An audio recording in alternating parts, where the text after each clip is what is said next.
नमस्कार व्यूअर्स, मैं हूं अमीश देवगन और आप देख रहे हैं देश का सर्वाधिक देखे जाने वाला कार्यक्रम आर पार। इस समय महागठबंधन का जिन एक बार फिर बोतल से बाहर निकल आया है और इस बार नीतीश कुमार इस गठबंधन के सूत्रधार की भूमिका में दिख रहे हैं। लाल किले वाले बैकग्राउंड पर इफ्तारी मनाने के बाद अब वो दिल्ली में लैंड कर चुके हैं, यानी दिल्ली की सवारी करना चाहते हैं। लाल किले की इफ्तारी के बाद जहां लालू यादव से मिलने के बाद वो सीधे कांग्रेस के दरवाजे पर पहुंच गए, जहां पार्टी के अध्यक्ष मल्लिकार्जुन खड़गे के साथ राहुल गांधी, सलमान खुर्शीद, मुकुल वासनिक जैसे धुरंधर कांग्रेसी नेता पहले से मौजूद थे। और इस मुलाकात से उत्साहित राहुल गांधी ने इसे ऐतिहासिक कदम भी बता डाला। हालांकि विपक्ष की जोड़तोड़ के बीच प्रधानमंत्री नरेंद्र मोदी ने आज लालू राज में रेलवे के भ्रष्टाचार की बखिया भी उधेड़ कर रख दी और साथ ही राजस्थान में कांग्रेस के कलेश पर चुटकी भी ले डाली। लेकिन सवाल है कि ममता बनर्जी, अखिलेश यादव, अरविंद केजरीवाल और केसीआर जैसे नेताओं को कांग्रेस के साथ एक मंच पर क्या नीतीश बाबू लेके आ पाएंगे? यह आसान होगा उनके लिए। और सवाल यह भी है व्यूअर्स, क्या सब साथ आएंगे तो नरेंद्र मोदी हार जाएंगे? आज इसी पर होगी देश की सबसे ज्यादा देखे जाने वाली चर्चा आर पार 2024 के फूल और कांटे। आज का आर पार इसी पर व्यूअर्स।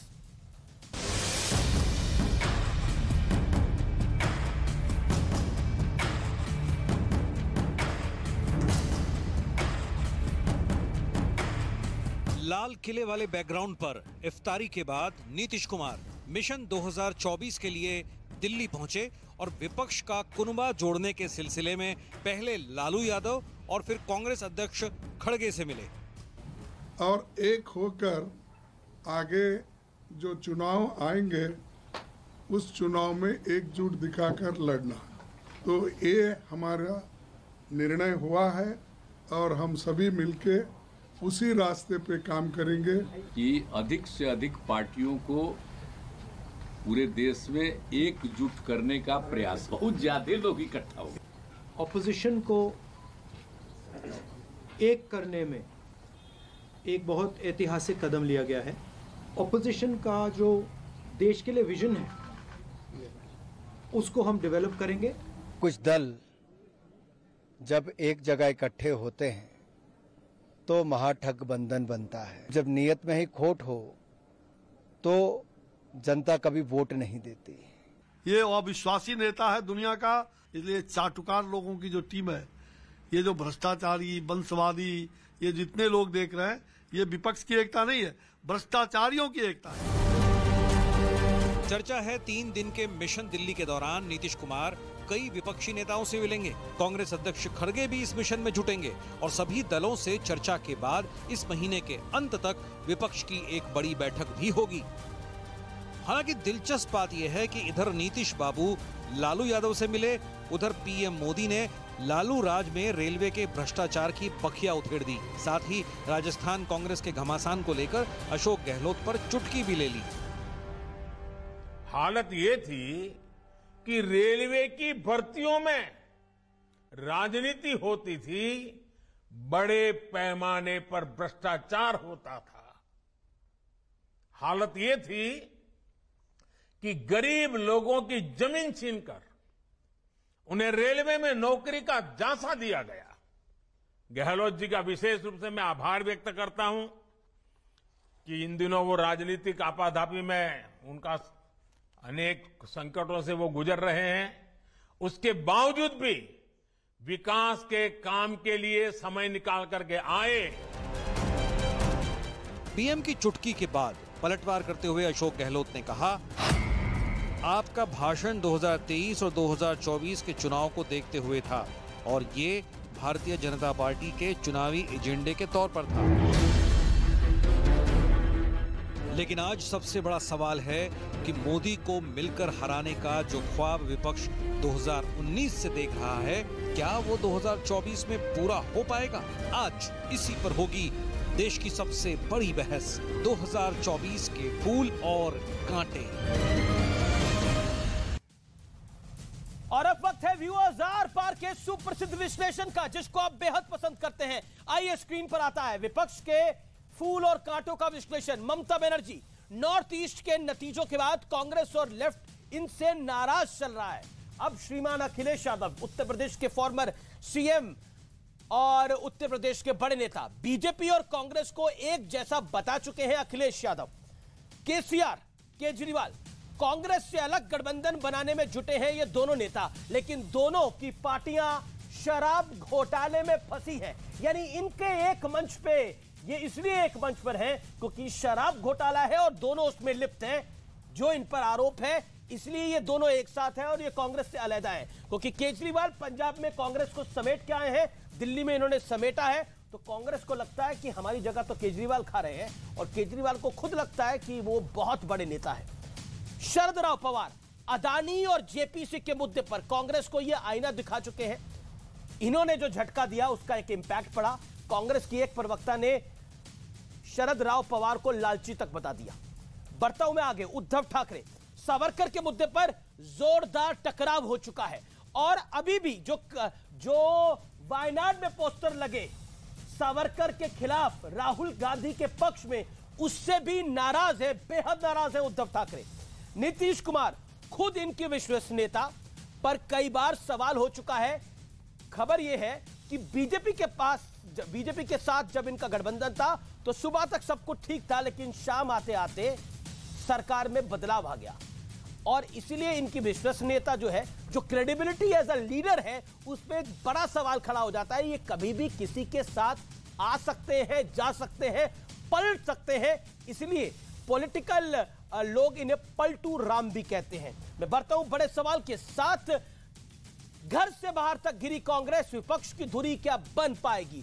क्योंकि कई सारे सवाल हैं, लेकिन कांग्रेस, इसमें कोई दो राय नहीं है, कांग्रेस प्रमुख विपक्षी दल है, लेकिन क्या यह धुरी बन पाएगा, वो प्रमुख सवाल है। मेरे साथ बात करने के लिए आज कई दिग्गज मेहमान हैं। मेरे साथ संजू वर्मा है, भारतीय जनता पार्टी से की प्रवक्ता, राष्ट्रीय प्रवक्ता, उनका अभिनंदन है। मेरे साथ डॉक्टर अजय आलोक हैं, जाने माने राजनीतिक विश्लेषक। मेरे साथ सुप्रिया श्रीनेत जी हैं, कांग्रेस पार्टी की प्रवक्ता है और उनकी सोशल मीडिया सेल की चेयरपर्सन भी है। मेरे साथ प्रोफेसर नवल किशोर हैं, प्रवक्ता है राष्ट्रीय जनता दल के, उनका भी अभिनंदन है। आप तमाम लोगों का इस चर्चा में अभिनंदन है। मैं शुरुआत संजू वर्मा आपसे करता हूं और मेरा सवाल यही है, 50 सेकंड के अंदर आप ही से मैं जानता हूं, सब लोग साथ आएंगे तो क्या मोदी हार जाएंगे? क्योंकि सब लोग कह रहे हैं कि अब तो एक साथ आना होगा, 24 में मोदी को निपटाना है। तो अमीश जी, हाल ही में कुछ हफ्ते पहले नरेंद्र मोदी जी ने लोकसभा में अपने भाषण के दौरान दुष्यंत कुमार की कुछ पंक्तियां कही थी। मैं वो पंक्तियां दोहराना चाहूंगी क्योंकि उन पंक्तियों के द्वारा विपक्ष की जो आज की हालत है वो पूरी तरह से आपके दर्शकों तक पहुंच जाएगी। दुष्यंत कुमार ने क्या खूब कहा है, तुम्हारे पांव के नीचे जमीन नहीं है, तुम्हारे पांव के नीचे जमीन नहीं है, लेकिन कमाल तो ये है कि तुम्हें यकीन नहीं है। कहने का तात्पर्य यह है कि आप यदि विपक्ष की राजनीति कहूं या कूटनीति कहूं, ना तो उनके पास आइडियोलॉजी है, कोई राजनीतिक विचारधारा नहीं है, सिवाय एंटी मोदी जी के आप मुझे यह बताइए कि क्या कोई कॉमन मिनिमम प्रोग्राम है, क्या कोई पॉलिटिकल एजेंडा है? संजू जी, मैंने पॉलिटिक्स को 20-21 साल में कवर करा है, मैंने 20-21 साल तक कवर किया है। कॉमन मिनिमम प्रोग्राम भी बन जाते हैं। एक सेकंड, आप बहुत मेरे अरमान निकले, लेकिन फिर भी कुछ कम निकले। कांग्रेस का तो ये हाल है कि कोई विपक्षी दल इनके साथ जुड़ना नहीं चाहता। कभी कहते हैं कि पवार यूपीए के संयोजक बनना चाहते हैं, कभी कहते हैं नीतीश कुमार संयोजक बनना चाहते हैं। राहुल गांधी का क्या? राहुल गांधी के नेतृत्व की तो विपक्ष के दलों ने खुद धज्जियां उड़ा दी हैं। नहीं, देखिए, आपने अपनी बात को रखा, मेरा एक सरल सवाल था। आपने बोला कॉमन मिनिमम प्रोग्राम नहीं बन रहा, कुछ नहीं हो रहा, इनका कुछ तय नहीं है। लेकिन मैं आपको क्योंकि मैंने 20-21 साल से मैं पॉलिटिक्स को कवर कर रहा हूं, इकोनॉमी को भी कवर कर रहा हूं, तो एक कॉमन मिनिमम प्रोग्राम भी बन जाता है संजू जी। नेता भी खड़ा हो जाता है, एक बार नंबर आ जाए तो ये पूरी नंबर गेम है, as you we all know. लेकिन आपकी 2 पॉइंट्स महत्वपूर्ण है जिसके ऊपर मैं कांग्रेस पार्टी के वक्ता की राय लूंगा। सुप्रिया जी, आप मेरे साथ हैं। आज मैंने अभी कुछ देर पहले अमित मालवीय का ट्वीट देखा, 2 घंटे पहले। उन्होंने बोला, उन्होंने एक फोटो ट्वीट करी और नीतीश कुमार के लिए लिखा, और ना जाने किस किस के सामने झुकना पड़ेगा नीतीश बाबू आपको। क्या आपको लगता है कि सब लोग साथ आएंगे तो मोदी हार जाएंगे? आप सबको मेरा नमस्कार। माफी चाहूंगी थोड़ा देरी से जुड़ पाई। मुझे लगता है दुष्यंत कुमार के साथ नाइंसाफी होगी अगर उनकी आधी ही पोएम सुनाई जाए, आधी कविता सुनाई जाए। तुम्हारे पांव के नीचे कोई जमीन नहीं, कमाल है कि फिर भी तुम्हें यकीन नहीं। मैं बेपनाह अंधेरों को सुबह कैसे कहूं, मैं इन नजारों का अंधा तमाशबीन नहीं। तेरी जुबान है झूठी जमहूरियत की तरह, तो एक जलील सी गाली से बेहतरीन नहीं। और बहुत लंबी कविता है, तो दुष्यंत कुमार के साथ अन्याय मत करिए, पूरी कविता पढ़िए, क्योंकि आपके अंधेरों को सहर और सुबह नहीं कहा जा सकता, और यही समूचा विपक्ष कह रहा है। आपने एक कविता के बाद आपने मुझसे इस फोटो पर सवाल पूछा जो दिखाई जा रही है। मुझे लगता है आपका एक नेशनल न्यूज नेटवर्क है, आप एक नेशनल न्यूज एंकर हैं।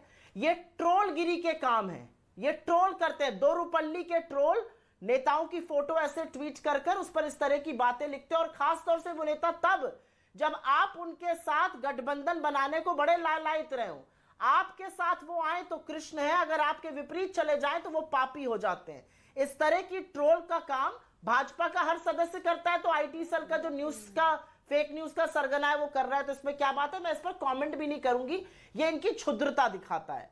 आपने कहा सब लोग आ सकते हैं, अभी सदन खत्म हुआ है, बजट सेशन अभी खत्म हुआ है अमीश जी, और डंके की चोट पे कहती हूं 20 पार्टीज इंक्लूडिंग एनसीपी ने, समूचे विपक्ष ने सरकार से सवाल पूछा, और आलम यह था कि 75 साल में पहली बार सत्ता पक्ष उतरकर वेल में सदन नहीं चलने दे रहा। इतने घबराए, इतने बौखलाए हुए थे ये लोग। ये इनकी असलियत है, चाहे वो अडानी का मामला हो, चाहे वो बेरोजगारी हो, चाहे वो महंगाई हो, कोई भी मुद्दा हो। मोदी जी सदन नहीं चलने दे रहे थे क्योंकि दोस्त अडानी का नाम बार बार आ रहा था, जेपीसी गठित नहीं कर पा रहे थे। समूचा विपक्ष एक साथ खड़ा था और तमाम तस्वीरें उसकी आपके सामने हैं। जी संजू वर्मा जवाब देंगे। जी संजू वर्मा जी, जो अमित मालविया के बारे में टिप्पणी करी सुप्रिया जी ने, वो भी सोशल मीडिया चेयरमैन हेड है और सुप्रिया जी भी है, तो कि एक ट्रोल की तरह वो काम कर रहे हैं, लेकिन विषय कोई ट्रोल है कि नहीं है वो नहीं है। चर्चा मेरी इस विषय पर है कि क्या विपक्ष खड़ा होने का प्रयास कर रहा है, तो ये आपके लिए चिंता की लकीरें हैं? अमीश जी, मैं हमेशा आंकड़ों के साथ बात करती हूं। अभी आप उत्तर प्रदेश का चुनाव देखिए 2022 का।